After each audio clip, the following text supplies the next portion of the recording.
Honestly speaking, I want to take this opportunity to thank Pastor Chris Oyakhilome for being a false teacher of the gospel, for being manipulative to the children of God, as he has always been over the years. Because without him, I couldn't have found myself driving a brand new 2023 Mercedes-Benz C-Class. Through his deceptions, manipulations, and lies, I have managed to attract those people that he has manipulated over the years, those people that he has lied to over the years. Through their appreciation, they have decided to offer me a very special gift of a Mercedes-Benz. I never thought there's a day like this that would ever come in my lifetime when I would realize the importance of standing for this truth. This truth is eventually paying off. And I just want to thank the brother from Christ Embassy. I want to thank the brother who is a former pastor of Christ Embassy for this generosity and this appreciation. And I want to say this to you, brother. This act has given me more courage, more strength to push this battle forward. This act of generosity has fortified my resolve. And for that, I'll make it a point that I don't sell out. And I promise the rest of you that I'll keep my resolve. I'll keep fighting till the end.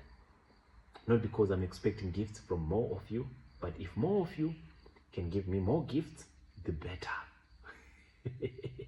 I'm just happy, my people. I just don't know how to express my joy and my excitement.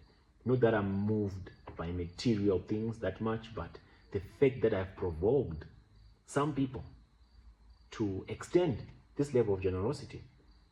These are things that we are used to see in these deceptive ministries like Christ Embassy, deceptive shrines like those run by Emmanuel Makandiwa.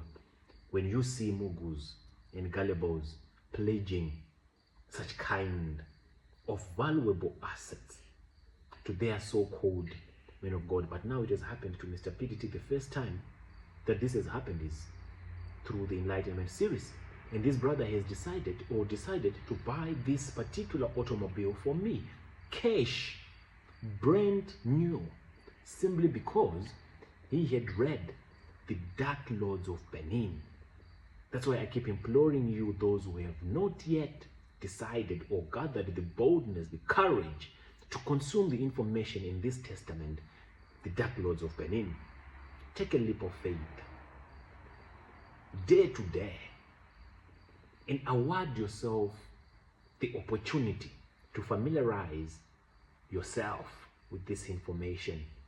I promise you one thing. Let me make a disclaimer. After consuming this information in the Dark Lords of Benin, 1, you would never want to see a prophet in your face again. 2, you will never shout, "I receive," ever again in your entire life. 3, you will never submit under any man again in your entire life. 4, you will never buy anointing oil. Never, ever. 5th, you will never drink holy water, because you will understand what they mix it with so that you become submissive. You understand what they mix anointing oils with so that you can become obedient, so that you can be giving out of your will, so that you can be giving ridiculously to these altars. 6th, you will never follow a man who wears these golden rings, because then you have a revelation after reading the Dark Lords of Benin of its spiritual significance. 7th, you will never associate yourself with any so-called man of God who carries this golden walking staff, because you will understand what it carries, what is its spiritual revelation.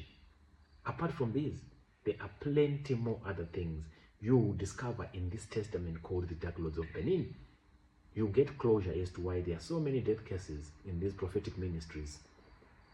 You understand quite a lot of things why your life has been not moving forward, regardless of the receiving that you have been doing over the years, regardless of the seeding, tithing, and offerings you have been pledging on these altars over the years. You will get closure as to why your life has not been evolving, has not been changing. Yet your spiritual father has been becoming prosperous and prosperous over the years at your expense. There is more to learn from the Dark Lords of Benin. You know and get closure as to why your spiritual fathers are always engaging with the wives of their spiritual sons. You understand why your spiritual fathers are always engaging with the praise and worship sisters, with other random women in their shrines. My people, there is so much information you will learn in the Dark Lords of Benin. Before you continue submitting under any man, I advise you and I implore you, read this testament, consume this information, get closure, get understanding, and trust me, your life will never be the same. You will see the need of not having a spiritual father. You only have Christ at the center of your attraction, which is my main agenda. At the end of the day, like I have already told you, in 2025, all the shrines you see today, you shall see them no more. In 2025, all the prophetic fathers, all the spiritual fathers, you shall see them no more. We are dealing with this cancer of spiritual fatherhood. We are restoring Christ to his rightful position. We are rebuilding the Church of God and dealing with all these other denominations, all these other churches that identify as churches of God. For we cannot, I don't want you to make a mistake, we have never and we can never fight the Church of God. The ones that we have been fighting are churches of men. And the best way to annihilate all these other churches of men and all these diabolical entities that were formed by men to manipulate and to mislead masses is by consuming information. Transformation comes after being informed. So take this bold step, my people. I know most of you are not readers, but take that leap of faith. Give this information a chance if you really want true transformation, so that you can get closer to Christ, so that you can understand the importance of aligning yourself with things of God, not things of gods. For the men you've been submitting under, they serve foreign gods who happen to be the Dark Lords of Benin. All your prophets, your bishops, apostles, and pastors are puppets to the Dark Lords of Benin. And you can only get closer and understanding of what I mean by this if you consume this knowledge. What you do with this information is entirely up to you, but I urge you to dare to die. Give it a chance, and you thank me later. It's Mr. PDT, and I'm out.